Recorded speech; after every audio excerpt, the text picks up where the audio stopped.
Assalamualaikum warahmatullahi wabarakatuh. Innal hamdalillah wassalatu wassalamu ala Rasulillah wa ala alihi wa sahbihi wa mawalah. Ashhadu an la ilaha illallah wahdahu la syarika lah wa ashhadu anna Muhammadan abduhu wa rasuluh la nabiyya ba'da, amma ba'd. Kaum muslimin, kaum muslimat rahimakumullah, puji dan syukur kehadirat Allah Subhanahu wa taala yang masih memberikan pada kita nikmat iman serta Islam. Kemudian salawat beriringan salam kepada junjungan kita Nabi Muhammad sallallahu alaihi wasallam.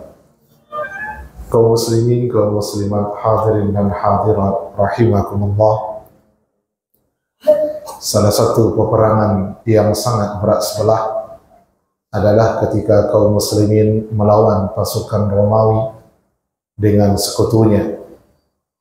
Ketika itu pasukan kaum muslimin jumlahnya lebih kurang 3.000 orang, sementara pasukan musuh jumlahnya lebih kurang 200.000 orang.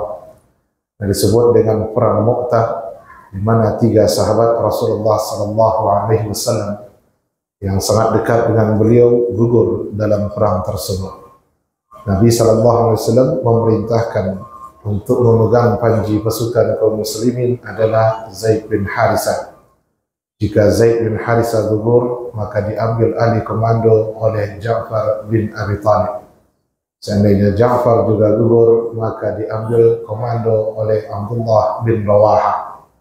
Nah, ketiga-tiganya itu gugur di medan pertempuran dan akhirnya panji kaum muslimin jatuh ke tangan Khalid bin Walid radhiyallahu anhu.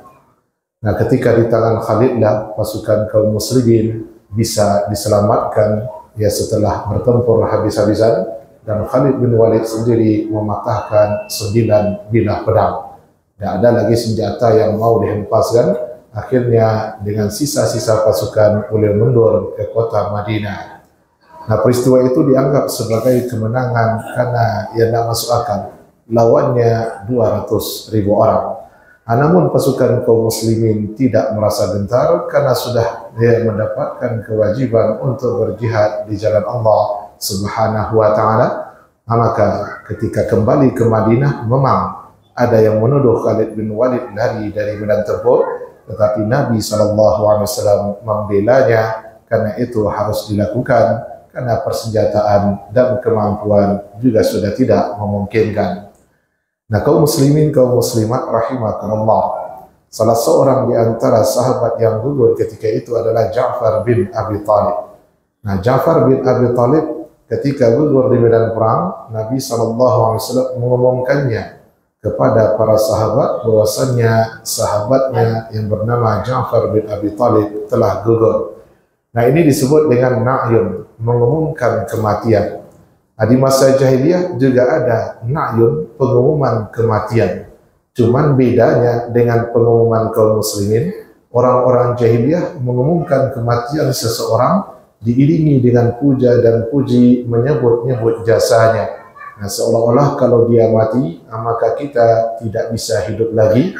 Sampai bapijak nala taban, sampai bapaci nala putui. Model-model itulah pujian ke orang mati tersebut sambil mengumumkan kematiannya. Sedangkan dalam Islam mengumumkan kematian bukan untuk hal seperti itu. Pengumuman tersebut untuk pemberitahuan supaya kaum muslimin datang untuk menyelenggarakan jenazahnya, datang untuk menyalatkannya dan menyelesaikan hak-hak yang belum diselesaikan seperti hutang piutang. Nah, Nabi SAW menyampaikan kepada para sahabatnya dan beliau bersabda, "Isna'u li Ja'far ta'aman." Buatkanlah untuk keluarga Ja'far makanan. Nah, ketika ada yang meninggal dunia, Nabi menyuruh para sahabat untuk membuatkan makanan bagi keluarga yang sedang berduka. Bukan keluarga yang berduka yang buat makanan bagi orang yang tidak berduka. Nah, oleh karena itu Nabi katakan, karena keluarga Ja'far sibuk mengurus jenazah Ja'far sehingga mereka sibuk tidak bisa mencari nafkah, tidak bisa bekerja, karena hal atau musibah yang menimpa, maka Nabi suruh sahabat, ya kamu yang membuat makanan untuk keluarga Ja'far. Nah, apa yang kita lakukan sebenarnya sudah sesuai. Kita membawa makanan untuk keluarga yang ditimpa musibah, walaupun makanannya masih mentah. Ya, kadang-kadang mentahnya beras, kadang-kadang mentahnya uang. Ya silakan, mau miskin mau kaya, semua orang butuh makan. Nah, sekarang kita ringankan bebannya, mau dia orang kaya atau orang yang menengah atau orang yang miskin dan lain sebagainya. Nah, tetap Nabi suruh buatkan makanan untuk keluarga yang sedang ditimpa musibah. Nah, kalau seandainya yang membuatkan makanan itu bukan keluarga yang ditimpa, yang membuat makanan itu bukan kaum muslimin, justru orang yang ditimpa musibah yang dibebankan untuk membuat makanan, kalau yang membuat itu keluarga si mayat yang ditimpa musibah dan mereka yang memakannya, ya tidak ada masalah. Nah, tapi ini disiapkan untuk orang-orang yang datang, ya, untuk kaum muslimin yang datang menjenguk atau istilahnya buat semacam acara peringatan. Nah, dianggap acara tersebut bisa memuliakan si mayat, bisa membuat si mayat terhormat, atau bisa membuat rohnya tidak gentayangan. Di dalam Islam tidak ada keyakinan roh gentayangan seperti yang diyakini agama lain. Nah, roh itu urusan Allah, entah kemana dia, serahkan kepada Allah Subhanahu wa ta'ala. Nah, jadi Nabi menyuruh bukan orang yang dapat musibah yang buat makan. Kita yang datang, yang menjenguk, yang bertakziah, yang menggembirakan hatinya, yang menghiburnya, yang bawa makanan. Nah, ketika semua orang bawa makanan, tentu berlebihlah makanan yang dimiliki oleh keluarga yang ditimpa musibah. Seandainya makanan tersebut tahan lama, ya bisa mereka simpan untuk kebutuhannya. Seandainya makanan yang kita bawa tidak tahan lama, kalau tidak segera dihabiskan, bisa mubazir dan terbuang sia-sia. Dan itu juga Allah larang, karena orang yang mubazir seperti itu adalah saudara syaitan. Maka baru ada ulama yang mengatakan, ya silahkan sedekahkan, bagikan pula kepada orang yang membutuhkan. Itu kalau memang untuk keluarga si mayat berlebih. Nah, kalau tidak dihabiskan sekarang, bisa basi, bisa terbuang. Ya sudah, terserah dari orang yang sudah diberi tersebut. Dia mau beri kepada tamunya, atau dia berikan kepada fakir miskin, itu terserah. Nah, oleh karena itu, kaum muslimin, kaum muslimat rahimakumullah, kebiasaan yang membebankan kepada orang yang dapat musibah untuk menjamu dan melayani orang yang datang dengan alasan ya kita bersedekah, atau dengan alasan supaya berdoa agar si mayat selamat, itu tidak sesuai dengan apa yang Nabi tunjukkan. Nabi menunjukkan kita yang bawa makanan. Kalau makanan tersebut kita yang bawa, kita makan di rumah itu pun dipersilakan. Nah, tapi kalau makanan itu dibuat oleh keluarga yang ditimpa musibah, dimanapun kita memakannya, itu akan terkena ya apa yang Nabi sampaikan. Karena ada orang yang mensiasatinya, yang tidak bolehkan makan di rumah kematian, supaya tidak kanai, kita makan di rumah masing-masing. Apa caranya tu Pak? Dibuatlah dek keluarga yang dapat musibah nasi kotak. Sudah tu dibagi bagian dengan alasan makanlah di rumah, kalau di rumah kami indak boleh. Itu karena dek hadis Imam Ibnu Majah, kunna na'uddu al-ijtima' ila baiti ahli al-mayyit wa sunnat at-ta'am minan niyaha. Kami menganggap berkumpul di rumah keluarga si mayat, kemudian membuat makanan, itu bahagian dari meratapi kematian.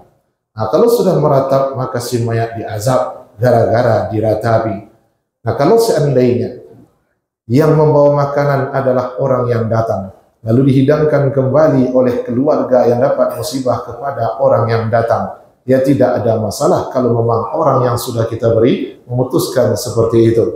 Begitu juga kita yang datang dari jauh, bawa makanan sendiri, lalu makan di rumah tersebut. Karena kita tamu datang dari jauh, sementara mereka sibuk mengurus jenazah, jangan bebankan pula mereka yang menghidangkan makanan, sekalipun kalau untuk tamu dari jauh, ada kebolehan menghidangkan makanan sebagai penghormatan hak-hak tamu. Nah, oleh karena itu, kaum muslimin, kaum muslimat rahimakumullah, apapun yang Bapak Ibu lakukan, asal bukan yang ditimpa musibah, yang kita bebankan membuat makanan, maka itu dipersilakan dimanapun tempat kita makan. Begitu juga, ya, kalau yang membuat makanan itu adalah keluarga yang dapat musibah, maka dimanapun kita memakannya, kita tidak akan mendapatkan sunnah kebaikan di sana, karena apa yang kita lakukan bertentangan dengan apa yang Nabi suruh. Kalian buatkan makanan untuk keluarga Ja'far, mereka sedang sibuk karena ditimpa oleh musibah. Sekarang kita timpakan pula beban yang lain kepada keluarga tersebut. Kaum muslimin, kaum muslimat rahimakumullah. Kemudian ada hal yang mesti kita perhatikan bagi orang-orang yang membuatkan makanan untuk tamu yang datang ketika ada yang meninggal. Keluarga-keluarga yang membuatkan makanan dengan alasan menjamu dan bersedekah, muncul pertanyaan, itu acara dibuat dengan harta siapa? Harta siapakah yang dipakai ketika beli makanan buat ini, buat itu, ada lain sebagainya. Kalau yang dipakai harta ahli waris, pertanyaannya, apakah semuanya atas kerelaan ahli waris? Kalau ini memang kerelaan dari ahli waris, apakah semua ahli warisnya sudah balik sehingga bisa dikatakan dia rela melepas hartanya untuk acara seperti itu? Nah, kalau ada yang masih kecil belum mengerti, dia anak yatim namanya, lalu kita ambil saja hartanya untuk acara yang tidak disuruh dalam agama, banyak mana karena ya waktu sudahlah makan harta anak yatim, acaranya juga tidak bermanfaat, tidak sesuai dengan apa yang Nabi tunjukkan. Nabi tisya pakai itu. Ditanya lah, jangan asal makan saja. Oh, pitina mati lah. Enggak, pitina mati itu kaluan zakatnya. Kemudian kaluan utangnya, kemudian kaluan wasiatnya. Sudah tu kalau berlebih milik ahli waris. Ada untuk acara yang muda. Tak boleh pandai-pandai awak mentang awak nang gadang, mentang awak nang berdusi pun yang gadang, awak nang lelaki surang dan lain sebagainya. Ketika orang meninggal, harta itu milik ahli waris dan ahli waris itu tak awak surang saja dulu. Nah, maka bagi orang-orang yang melakukan acara itu, kita yang datang juga was-was. Kuarator tu siari makan. Oleh wak tahu, yang meninggal punya anak ketik.